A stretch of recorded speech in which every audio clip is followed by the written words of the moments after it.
Բարև ձեզ, Ազատ ձայն լրատվականը սկսում է հայագիտական ձայն Արարատի հաղորդաշարը։ Այսօր խոսելու ենք հայոց կոսմոգոնիկ Սասնատրել էպոսի կերպարներից մեկի Մհերի մասին, ինչպես նաև մեր հնագույն Միհրի պաշտամունքի մասին։ Թեմայի շուրջ կխոսենք գրող Վահան Տեր-Ղազարյանի հետ միասին։ Նշեցի արդեն, որ խոսելու ենք Մհերի եւ Միհրի պաշտամունքի մասին եւ անմիջապես անցնեմ հարցին։ Ժողովրդի մոտ Մհերի կերպարը տարբեր կերպ է ընկալվում, մի մասը նրան դրական է ընկալում, մի մասը բացասական։ Այդ դուք ինչպես նրան կներկայացնեք։ Երկության հետագա արձագանքները երևում են Մհերի կերպարի մեջ մեր էպոսում, չնայած վերջին մասը էպոսի, այսինքն երկրորդ մեռնող Մհեր, մեռնող հառնող Աստծո կերպարը, սա արգելված հերոսի առասպելը աշխարհում մեկ շատ տարածված է, կամ ժայռի շատ հայված Պրոմեթեուս, Ամիրյանի եւ այլն։ Տվյալ դեպքում հայկական միթոլոգիայում կերպարներ ունենք, որոնք աստորեն էպոսի տարբերակներ են, բոլորն էլ փոքր Մհերի, մյուս երեք փոքր Մհերի տարբերակներ են, Գառնիկ, Որբուք, Գեղամ-Գառնիկ հարաբերություններում, Դավիթ Մհեր, Արտաշես Արտավազդ եւ ունենք Շիդարի առասպելը, դարձյալ Կարայելում կալանված Դյուցազնի առասպելն է, բավական հարուստ է հայկական, ասած միֆոլոգիական այդ պատկերը։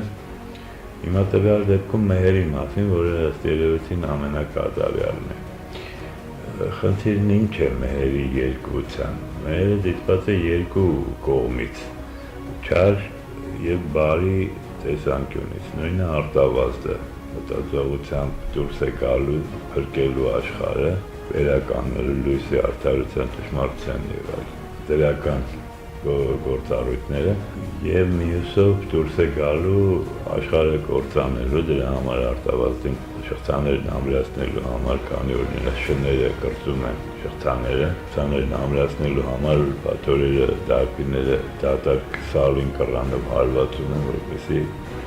ցավատարիքի շղթաներն ամրանան Արտավազդի։ Ըստ էության այս բացասական մոտեցումը այսպիսի մի շրջանի վաղ քրիստոնեության շրջանի արձագանք է։ Քրիստոնեական կրոնի ի հայտ գալուն զուգընթաց հայկական բարձրավանդակում Հնդկաստանի հյուսիսը եւ ընդհանրապես Հնդկաստանում իրանական ամբողջ աշխարհի իմպերիայի տարածքը Միհր Միթրայի Մհերի պաշտամունքը խիստ տարածված էր եւ մի պահ սպառնում էր համաշխարհային կրոն դառնալու, ըստ էության մի աստվածական, սա մեռնող, հառնող մի Աստծո պաշտամունք էր, շատ հին, շատ խոր արմատներ ունեցող, չափազանց խոր,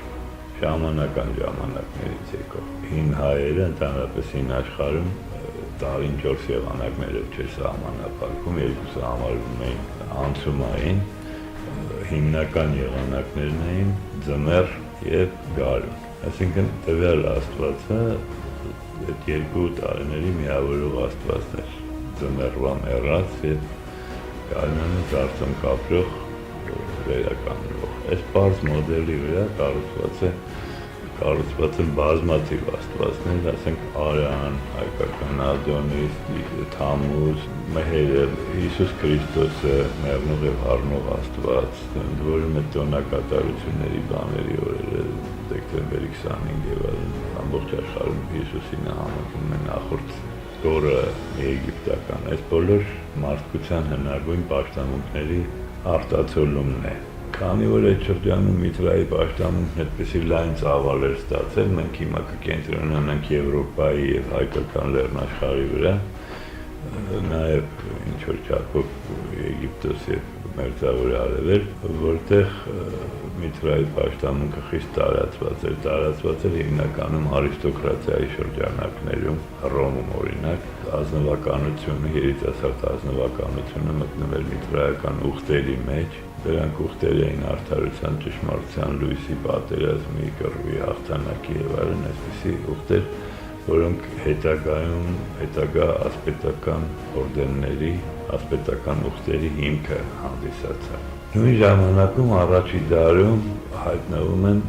հիմնականում ստրուկների ճնշված դասակարգերի շրջանում հայտնվում եւ արագորեն տարածվում են հատկապես Պողոս առաքյալի օրերում, փաստորեն քրիստոնեության հիմնական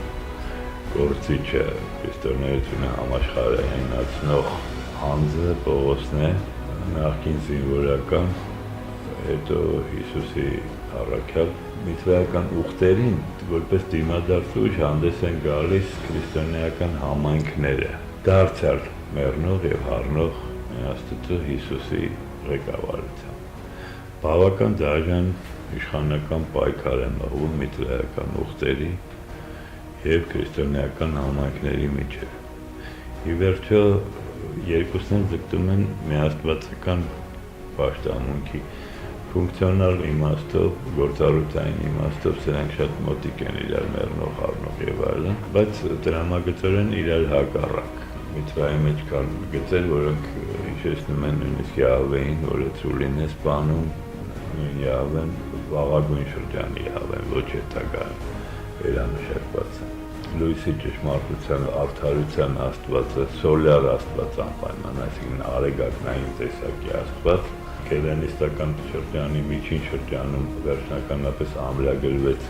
համեմատականները արևելյան աստվածների, եվրոպական աստվածների հետ եւ մենք տեսնում ենք, ասենք, Նեմրութի մեր թվագրությունից առաջի դարի 30-ական թվականների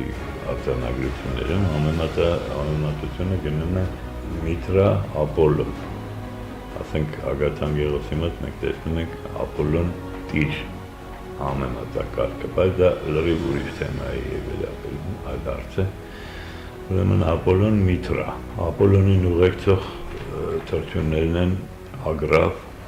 Գուշակ եւ Փաքաղաղ արթնացնող առավոտը, որտեղ նույնպես երևում է Ապոլլոնի երկվությունը։ Ապոլլոնն ինքնին լույսի ճշմարտության, արդարության, արվեստների հետագայում հովանավոր 9 մուսաների ղեկավարը, բոլոր տեսակի հիվանդությունները բուժող մի Աստված, արծաթաղեղ, ոսկենետ, այս ամենը երևույթին ինչ-որ իմաստով վերաբերում են նաև եւ Միտրային եւ մյուս մեռնող առնող ու սոլյար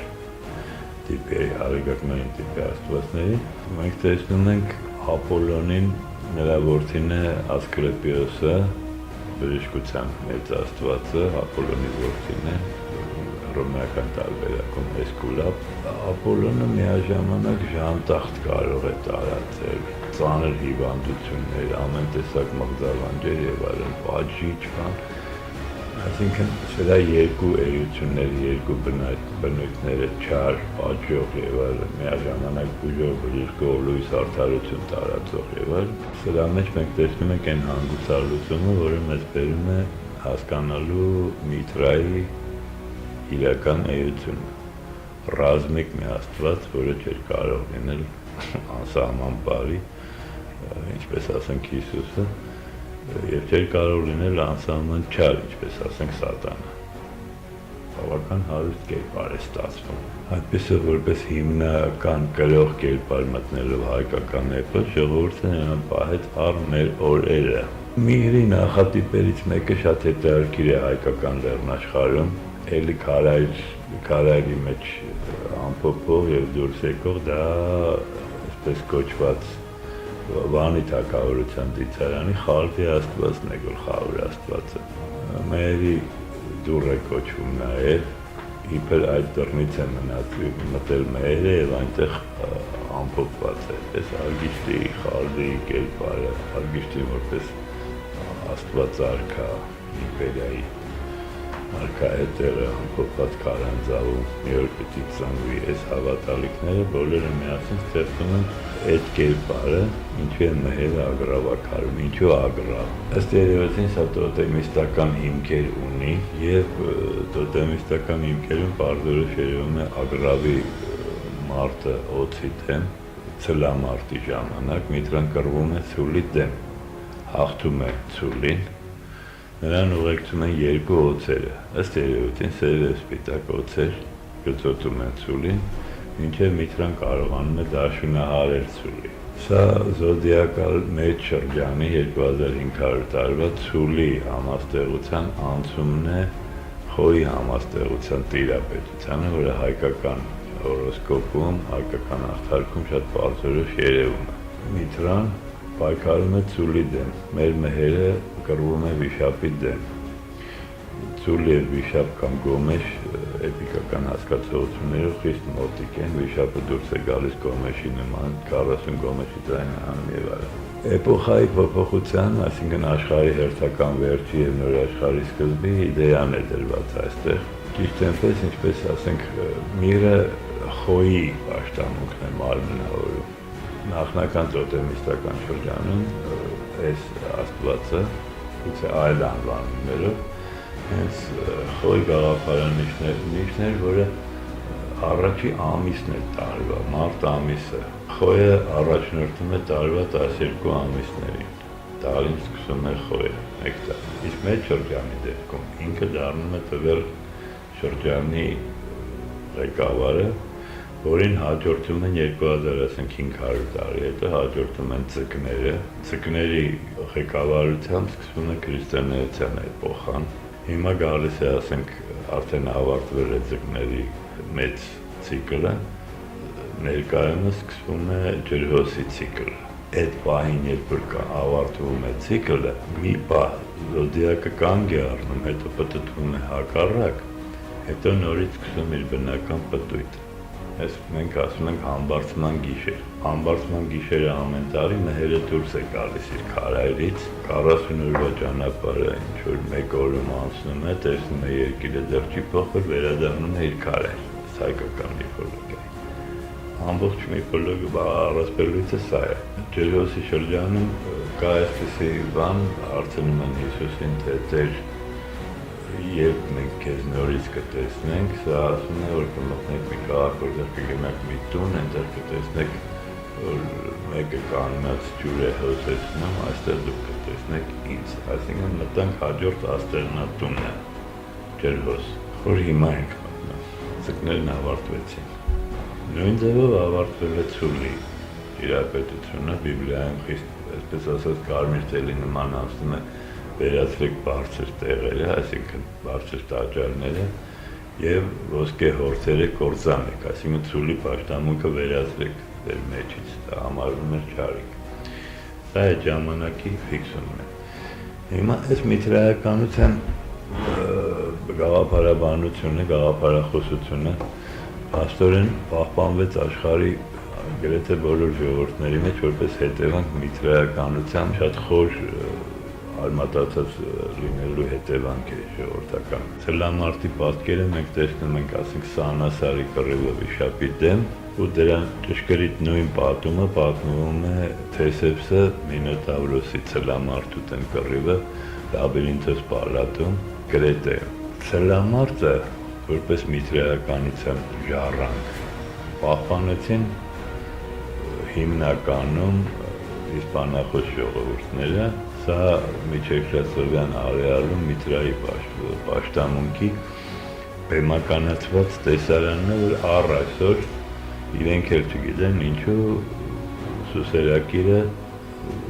մարտնչում է ցուլի դեմ եւ սպանում նրան։ Նույն ձևով պահպանվեց միտրայի պաշտամունքը հայոց մեջ, բայց հզորագույն մեեպոսի տեսքով։